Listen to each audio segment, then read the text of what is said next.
Welcome to La Vida Rosa. I'm your host Pinky, and today we're going to be talking about Married at First Sight. So if you'd like to see more, then just stay tuned, like, comment, and subscribe. And without further ado, let's get into this video. Let me just say this, y'all. The show is so stagnant. It's not because there's not drama.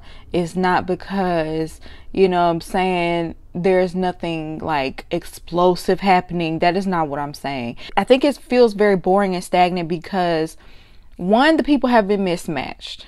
Two, it feels like people are just sticking around so they can be on the show or so they don't look bad. And three, it just feels like majority of these people were just not ready to get married in the first place. So it's hard to root for people in a situation where you don't feel like they're really trying or they're really being genuine or they're just not ready. You know what I'm saying? These are the 1 month anniversaries and I'm just not feeling hopeful. There's one couple, you know, Nicole and Chris, they're the ones that are the most stable, I guess you could say, out of all of the couples. But even them, sometimes I'm just like, I don't even know if y'all need to be together. You know what I'm saying? But with that being said, since I'm already on Nicole and Chris, let's just jump all the way in. So her dad came to visit this episode. He's very outspoken, just like she is, probably even more so. He made it clear that he's not necessarily a believer in this relationship yet, and that he doesn't want Chris to call him dad so soon. He tells them that they're just in a honeymoon stage. Of course, everything is sugar drops and rainbows right now, but the real test comes in when y'all have actual issues that y'all have to sort through. Somehow the issue of Nicole waking up earlier than Chris, and you know, he's almost starting to tailor his routine to her and starting to try to wake up a little bit earlier to match her. And the dad was like, basically, Nicole, she's a great girl, but she also can be a handful. Don't let her steamroll over you. If you want to start waking up early with her, if that's something that you want to do, fine. But if not, don't give in just because she wants you to do that. Basically, he wants him to step up his alpha male energy, have that quiet confidence. You know what I'm saying? You have it in you. Put your foot down. I can agree, but I think the dad he's not seeing the full scope of things. She definitely is bending over backwards for him in a lot of ways. So I feel like Chris does put his foot down when he want to put his foot down. Later, the discussion of changing your last name comes up. She says she doesn't want to change it right now. It's only been a month. But he's okay with her changing her name after decision day. For their 1 month anniversary, he made a cute little note telling her that they were going to go on a helicopter ride. He used a toy helicopter and everything. That was really cute too. They had a great time, and then they looked at their wedding video, and she just was completely engrossed with criticizing herself and how she looked and how she didn't like her makeup, which Nicole did go through it on her wedding day. Somebody popped a bottle of champagne and sprayed her down before she had to walk down the aisle. So I would have been upset about that as well. But for that to be the main thing you focus on, you're like mainly focus on the negative when it comes to your wedding video, when this is supposed to be a time where y'all are supposed to be reminiscing and thinking about how much you were so hopeful on that day and where you are now, seeing your progress. Like, there's so much positive y'all can focus on because y'all are good right now. You know what I'm saying? So it's becoming annoying to him that she's self-deprecating and constantly being negative towards herself. And I can understand that could be very frustrating. And this is where I feel like I don't know if Nicole was ready to get married. She does have body dysmorphia, so we do have to give her some grace with that. But also, I also think she should probably get some counseling and some tools on how to deal with the negative self-talk and constantly, you know, tearing herself down and being overly critical of herself, because it's not just affecting you. When you do that and you're talking bad about yourself for someone who loves you or cares about you, that can be difficult, you know what I'm saying? And it can get old. But also, if you're getting Nicole, you're signing up for dealing with the fact that she is dealing with body dysmorphia. So it's a pull and tug there, but I do think if Nicole hasn't already gotten help, she should be seeking it, because it's not just you anymore. You're dealing with a partner, and you know, if you want to have a healthy relationship, you don't want to have to constantly be bringing negativity into your relationship, even if, you know, it's just towards yourself. That's all I have to say about them. Let's go ahead and move on to Clint and Gina. Clint, Gina, Nicole, and Chris, they all go on a comedy tour. I didn't see nothing funny about it, but maybe that's just not my type of humor. You know, you can kind of see the contrast between Gina and Clint versus Nicole and Chris. Obviously, Nicole and Chris are a lot closer, even though I feel like Clint and Gina keep saying they're in a good place, but they're just comparing it to the honeymoon where y'all was in a bad place. So are you actually in a good place, or are you just in a better place? Because I don't look at the place that they're in as good. I feel like they're going through the motions. I do feel like Clint has his hopes up very high, but I don't think that Gina is necessarily returning the favor.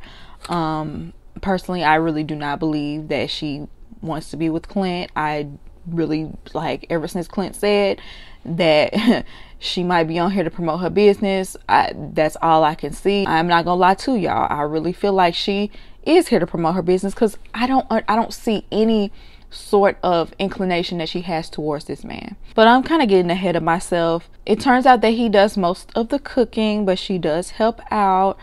She says she will change her last name if they last a year. Clearly, we know they're not going to last a year, because in the previews we saw Clint and Dominique kissing.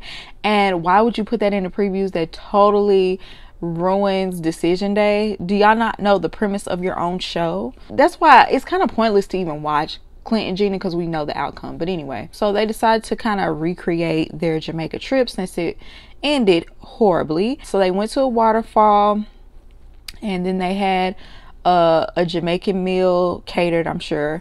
And I don't know, she's just constantly turning her nose up to Clint and everything involved with Clint. When it came to the meal, she wasn't willing to try the oxtails. Like, she was turning her nose up to that. Clint accidentally ate a piece of meat and had a bone in it, and so he kind of like had to, you know, pick it out. And, you know, he asked her, had she ever ate camel, and she was like, you know, sometimes when I eat with you, I just immediately want to stop eating, and starts laughing. It's hilarious. It just comes off as condescending and very mean girlish, just to be honest. Like, I don't know, just she always is turning her nose up to Clint in one way or another. There's a way to say things. Let's say you are eating and he brings up camel meat, and you're just like, okay, just let him, like, I just want to let you know that sometimes when we eat, you bring up things that are not as appetizing, and it makes me lose my appetite. There are ways to say things, but just the way she does it is, so she thinks it's cute and funny to be nice, nasty, and passive aggressive, but it's not.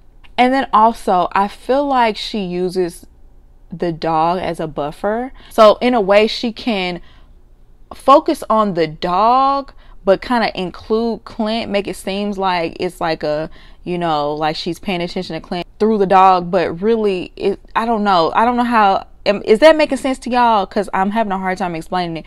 But every time we see them in a scene, it's always her business, or she'll bring it back to the dog and Clint and the dog, and it's like she is more focused on her dog and rubbing the dog than, you know, interacting with Clint and having a conversation. So Clint tries to take the attention off of the dog and off of her business, and he says, where do you want to be outside of work 10 years from now? And of course, she had to bring it back. Well, I just have a passionate mentor.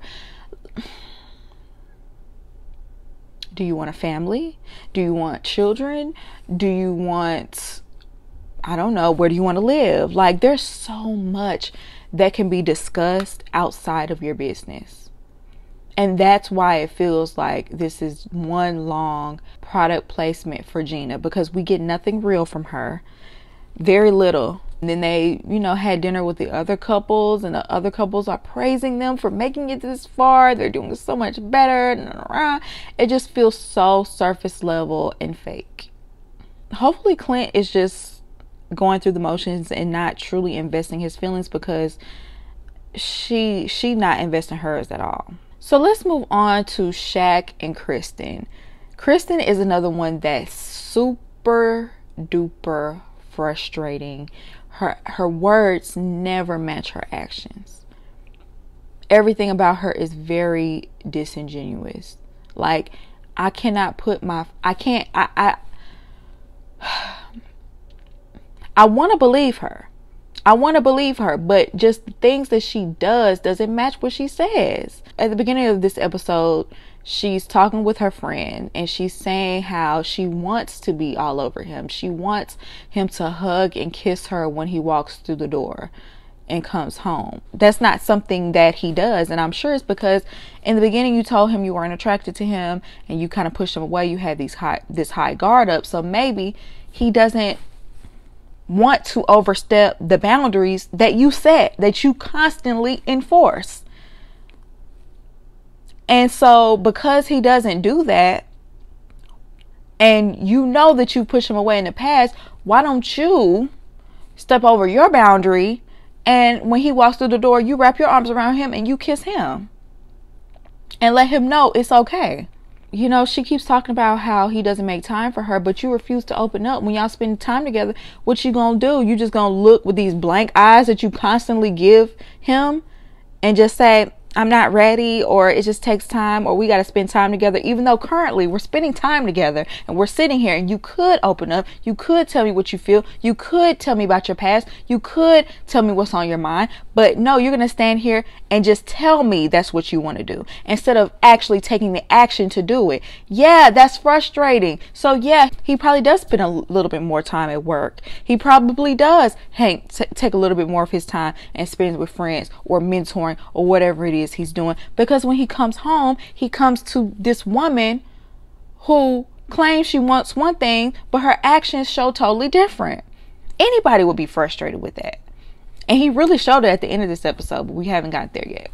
It's their 1 month anniversary and they go skating at a skating rink and they have the whole thing to themselves, and that is something so, oh my goodness, that would be so romantic to me. I would love to do something like that. I love to skate. Well, I used to when I was a kid. I haven't done it in a long time. So that's something I would love to do, especially with them having like the little romantic dinner in the center, the candlelight. That's so beautiful.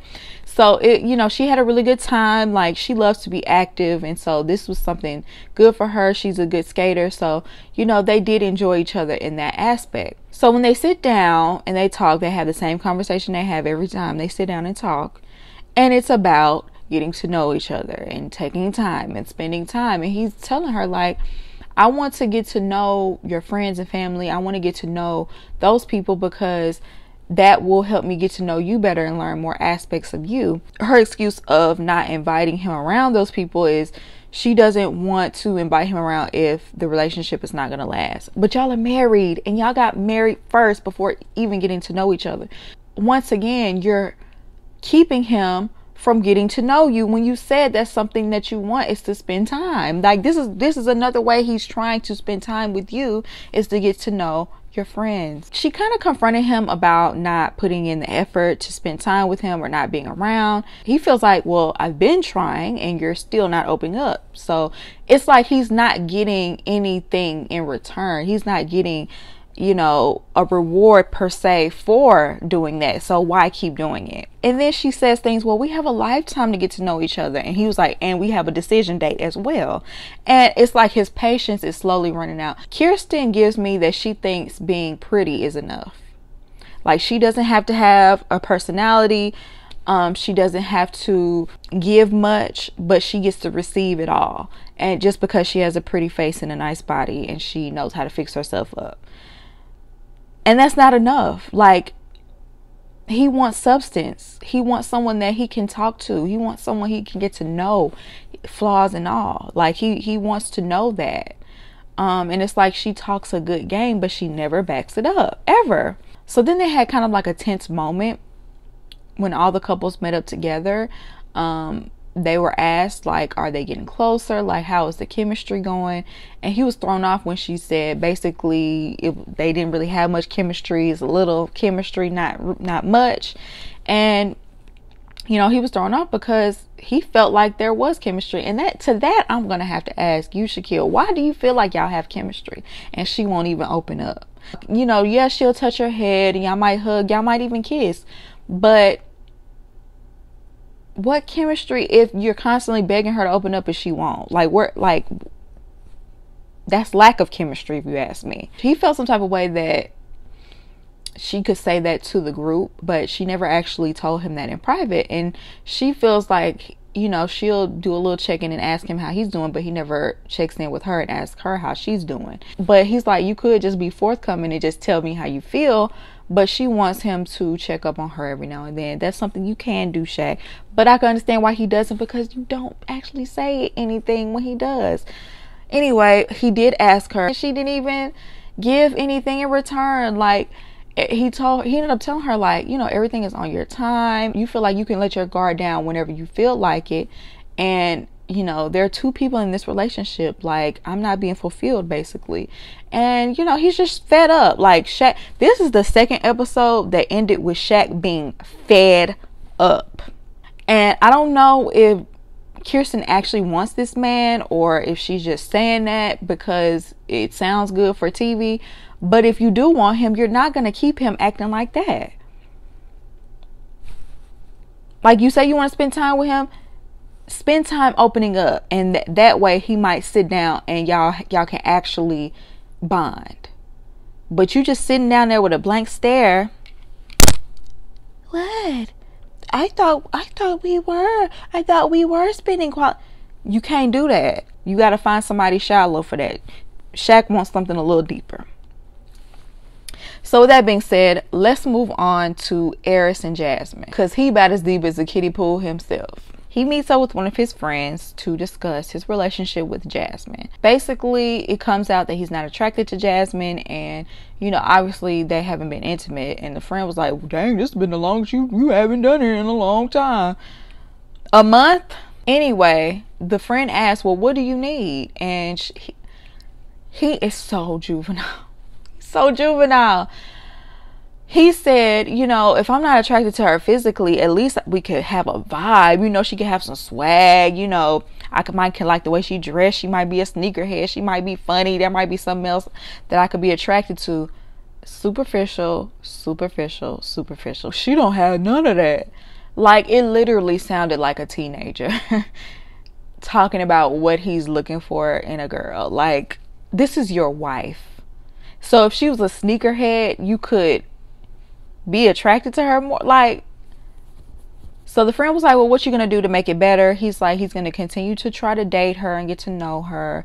Their schedules don't really align, so they're gonna have to, like, try to make time for one another. So he did take her on a date to a rage room, and he decided to bring her there because he feels like she has a hard time expressing herself. So he wanted her to let out all of her frustration and anger in a rage room. I actually would have a good time doing that because I could tear up a whole room of furniture if I needed to. So I actually would enjoy that. She went with it and she participated, definitely, but it didn't seem like she was completely interested in doing that. Later on, they had their anniversary dinner. Obviously, she's not happy with where they are in their relationship. To feel like you want somebody and also you want it to be married and you want it, you know, you want it so bad for this to be successful, and it's just like not.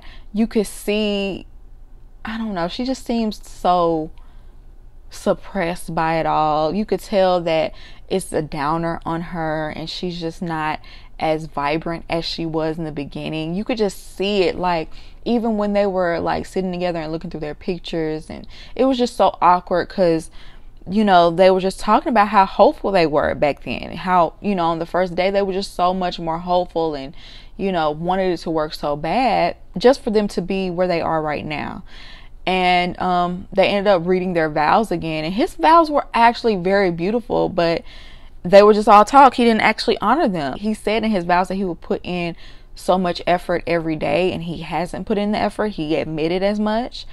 And basically he was like, well, it's just hitting me now that we're married because I'm just not processing it because everything's happened so fast. And it's like, why are you here? Like, just end it. Put this girl out of her misery. Like, it's just so uncomfortable to watch them. He did say that he feels like that they should agree to having no intimacy until after decision day, and he wants to take the pressure off of, you know, take the pressures off of that. He doesn't want to feel like it's a weight or an expectation.